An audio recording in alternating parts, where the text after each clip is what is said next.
Hello po mga itlog, tayo po ay magluluto ng tinolang manok. Ito po, nagpainit po tayo ng mantika sa ating kawali.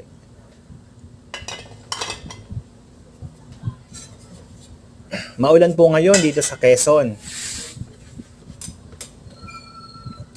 Ayan po, mainit na, nilagay na po natin ang ating luya.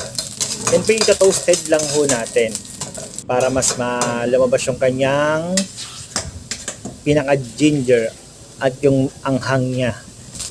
After po niyan, lulutuin na po natin ang manok sa katamtamang apoy lang para po hindi siya magtubig. Wala, medyo malakas ang apoy.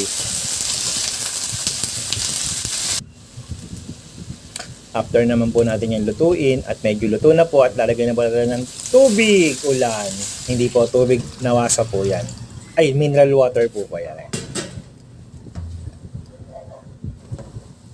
Ayan po, kumulo na.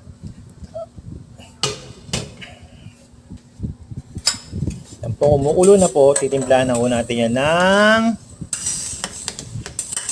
patis.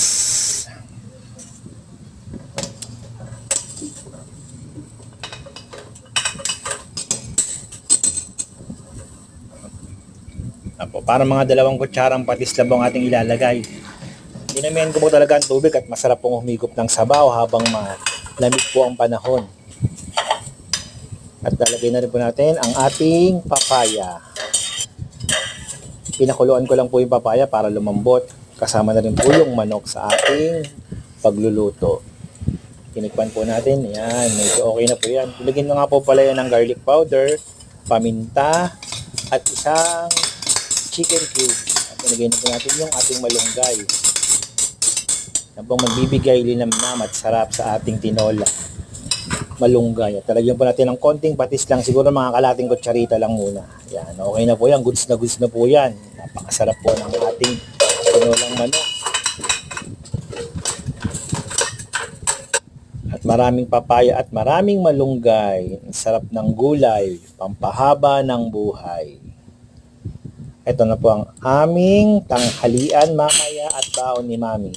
At ng pagkain ng mga bata mamaya, ayan po, titikman na natin ang ating lutong tinola.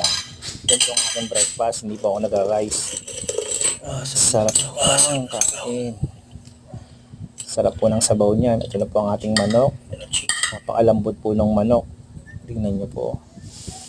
Mainit-init pa po yan. Ayan, sarap. Marami pong salamat sa lahat ng nanonood ng ating YouTube. Follow and share po. Thank you. God bless po. Ingat po ang lahat.